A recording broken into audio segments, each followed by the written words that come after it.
In the past few years, we've witnessed the emergence of powerful motion-controlled peripherals that promise increased immersion through physical gameplay. At the same time, we're not exactly ready to throw away our trusted controllers, especially not when most of these motion-controlled games have not exactly delivered on that promise.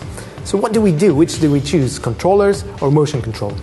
Let me ask you a different question. Why should you have to choose? Why can't we, game designers, design our games in such a way that you could have both? That's the revolution we're trying to bring about with Kung Fu Superstar. Let's see how. Here's Danny on the set of his latest movie, Last Guardian of the Dragon Empire, a martial arts epic set in ancient China. As you can see, I'm currently controlling Danny with my controller. Right stick controls the camera, left stick makes him move. Let's spawn some enemies, extras, and see what happens. Okay, so currently I'm using the arcade control scheme, which allows absolutely anyone, regardless of gaming background or platform they're playing the game on, to have fun with the game in its most basic form. As you can see, I'm using the face buttons to trigger common third-person fighting game actions like light attack, strong attack, block, counter and dodge.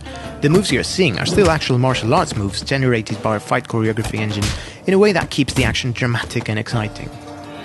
Right, so let's go in the pause menu of our prototype for a second, and let's assume that I'm more of a hardcore gamer. And as a hardcore gamer, I require a bit more challenge and tactics from my fighting game experience. So I switched the control scheme to simulation controls and jumped back in the game, and now let's see what happens.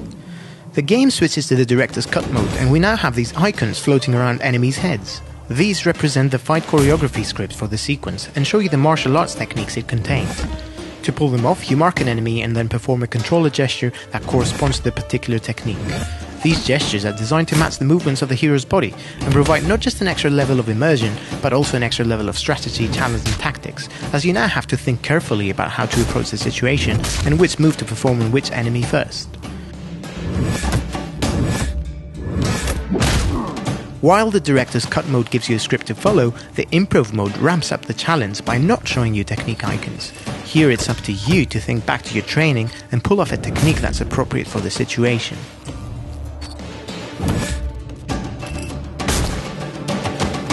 Okay, so that's pretty immersive, but what about if I want to step it up a notch?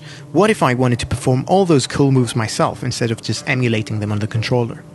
Easy enough, all I have to do is put the controller aside, stand up, and that's it, I'm in the game. I'm physically taking part in the action, performing all these moves myself. No pause menus, no scanning, no calibration. All I have to do is stand up and start fighting. The game adapts to the change in control methods automatically. The engine takes control of the camera and player movement for me and lets me focus on the most important part of the game, the explosive combat action, which is now masterfully directed and delivered by the clever AI algorithms of our fight choreography engine.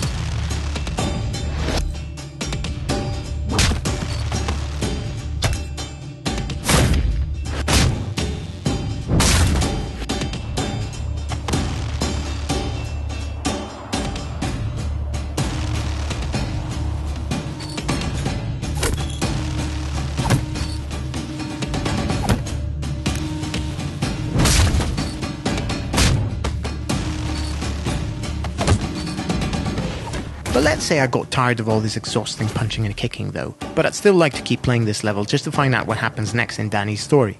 No problem. I slouch back on my sofa, grab the controller again, and I keep going.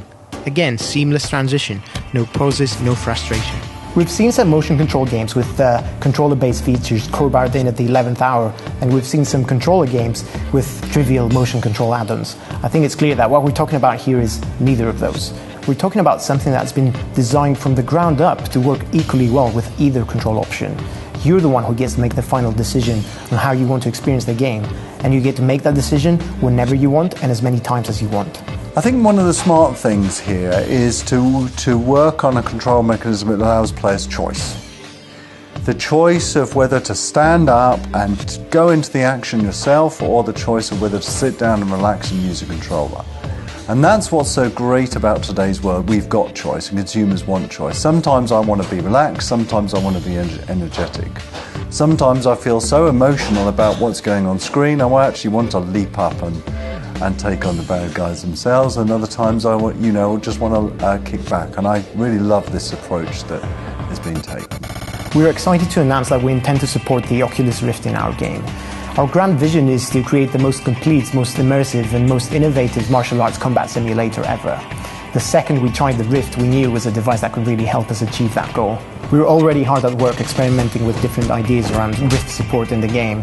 The prospect of putting you literally in the heat of battle, where you'd have to physically look around to identify threats and take care of them efficiently using your Kung Fu skills, is something that we're really excited about.